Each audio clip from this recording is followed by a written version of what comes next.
Welcome back to Murder with Mike's Wife, the disappearance of Tiffany Dawn Kidwill. Some disappearances don't come with answers. They come with quiet. And sometimes that quiet is the loudest clue of all. But quiet isn't neutral. Quiet can be forced. Quiet can be fear.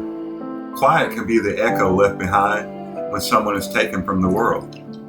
So today, we're stepping into a case where the silence feels deliberate. A case where a woman with a life, a story, and a voice simply vanished.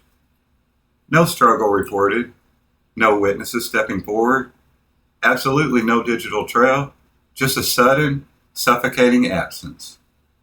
This is the disappearance of Tiffany Dawn Mari Kidwill, and someone, somewhere, knows why she never came home. Welcome back to Murder with Mike's Wife. I am Mike. And I'm Shay. And today's case is one that's been sitting heavy with both of us. Because it's not just a disappearance, it's a disappearance wrapped in fear, wrapped in secrecy, wrapped in the kind of silence that feels intentional. Tiffany was 36 years old when she vanished from Harrison, Arkansas on April 3rd, 2022. And since that day, there's been no confirmed sightings, no phone activity, no social media, no trace at all. And the details that do exist point towards danger, towards control, toward a situation where Tiffany may have not had the ability or the freedom to protect herself. This is a case where the absence of information is information. And that's what we're going to break down today. Who was Tiffany? Before we talk about this disappearance, we need to talk about the woman who disappeared. Tiffany Dawn Mari Kidwill was small. She was just under 5 foot tall, between 80 and 100 pounds. But she carried herself with a presence. Brown hair, brown eyes, and tattoos that weren't just decoration. They were pieces of her identity. These tattoos weren't random. They were markers of memory, symbols of meaning, and they make her disappearance even more baffling. Because someone with such distinctive features doesn't just blend into the background. And Tiffany wasn't someone who lived a life untouched by hardship. She had survived serious injuries, a fractured hip and femur. Those aren't small injuries. Those are life-altering. And they tell us something important. They tell us that Tiffany had endured pain before. She had survived things that could have broken her. She mattered, y'all, and she fought. And that makes the silence around her disappearance even more heartbreaking. April 3rd, 2022, Harrison, Arkansas. That was the last day anyone can confirm seeing Tiffany. There's no detailed timeline, no known destination, no confirmed witness statements placing her with a specific person, no surveillance footage released, and no digital trail. Just nothing. And that nothing is suspicious, because adults don't just vanish, especially not adults with visible tattoos and a social media presence and a family who cares. Investigators believe Tiffany may have been in a domestic abuse situation at the time she disappeared. And that is not speculation, y'all. That is part of her official case classification. And when domestic violence is involved, the risk of homicide skyrockets, especially when the victim is trying to leave, thinking about leaving, or the abuser feels their control slipping. And that's where the silence becomes a clue, y'all. So let's break down the confirmed facts and details in this case. Tiffany Dawn Mari Kidwill was 36 years old when she disappeared. She was 4'11" to 5 foot, very small in stature, 80 to 100 pounds, brown hair, brown eyes. We showed y'all those tattoos earlier.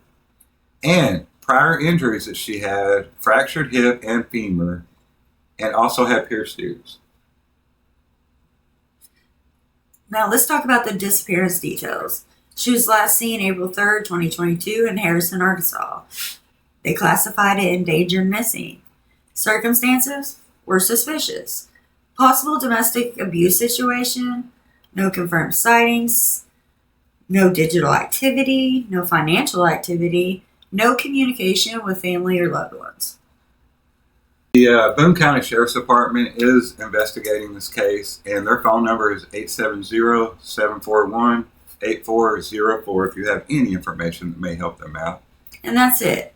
That's all the public knows, which is incredibly frustrating because the lack of information doesn't mean nothing happened. It means something happened that someone doesn't want known. That's right, y'all. And we're going to walk through the theories carefully, respectfully, and responsibly, of course. These are not accusations. I want to point that out. These are just possibilities based on patterns seen in similar cases to this one.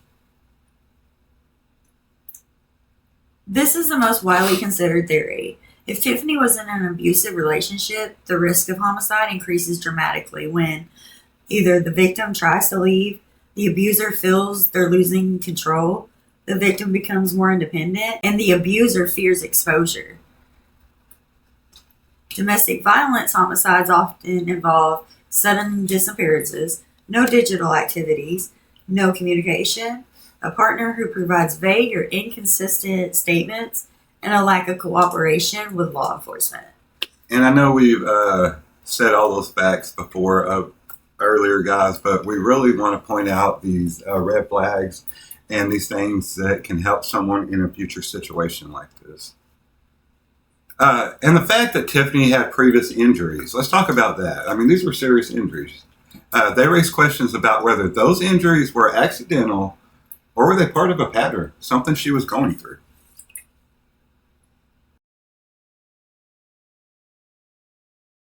Coercive control is a form of abuse where the abuser isolates the victim from family, friends, transportation, and communication. It's psychological imprisonment. If Tiffany was isolated, her disappearance could have gone unnoticed longer, and the person controlling her would have had more opportunity to hide what happened.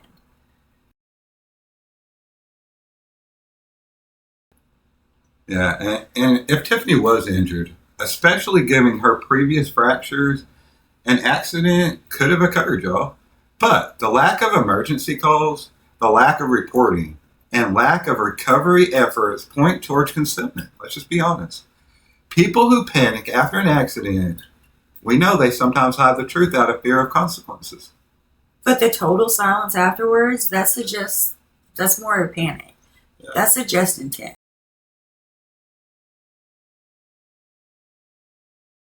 There's no evidence that Tiffany planned to leave, y'all. There's no financial preparation. There's no communication. And no belongings were packed. No digital trail at all. And people who voluntarily disappear usually resurface somewhere. Tiffany hasn't. And Tiffany didn't just disappear. She was disappeared, if you ask me. And cases like this often stay cold because people who know the truth stay quiet. But silence is not the same as absence. And the truth, hey, it doesn't disappear on its own. Y'all, if y'all have any information, no matter how small, contact the Boone County Sheriff's Department at 870-741-8404. Even something you dismissed, something you weren't sure mattered, it might be the missing piece. And we're going to take a second and let Shay break down her point of view of this case. So, from a criminal psychology perspective, Tiffany's case shows several red flags that align with patterns seen in domestic violence-related disappearances, like the vulnerability profile. Tiffany's size, injuries, and possible relationship dynamics place her in a high-risk category for victimization. And then the sudden silence. When a person with a digital footprint goes completely silent, it often indicates external interference, not voluntary withdrawal. And then the behavior patterns of potential offenders. In cases like this, offenders often exhibit the need for dominance, fear of abandonment, impulsivity, history of violence or coercion, isolation of the victim, and attempts to control the narrative. And then post-disappearance behavior, people responsible for disappearances often avoid participating in searches. They provide inconsistent stories, distance themselves socially, attempt to rewrite the victim's story, and show little to no emotional response. So the silence around the case with the lack of public information can sometimes indicate that investigators do have persons of interest but are protecting the integrity of the case. And the psychological pattern, Tiffany's disappearance fit a pattern seen in cases where the victim was isolated, the victim had prior injuries, also the victim was in a controlling relationship, and the disappearance was sudden and complete. So Tiffany's case is not random. It's not accidental. It fits a pattern where someone close to the victim knows more than they're saying. And until someone speaks, Tiffany remains missing, but she's not forgotten. Hey, thank you for listening to this episode of Murder with Mike's Wife, y'all. Tiffany deserves answers, and her family deserves answers. And we'll keep telling these stories until the silence breaks. And also, if you are in a domestic situation, reach out to somebody. Try to get help, guys. And we'll see you next time.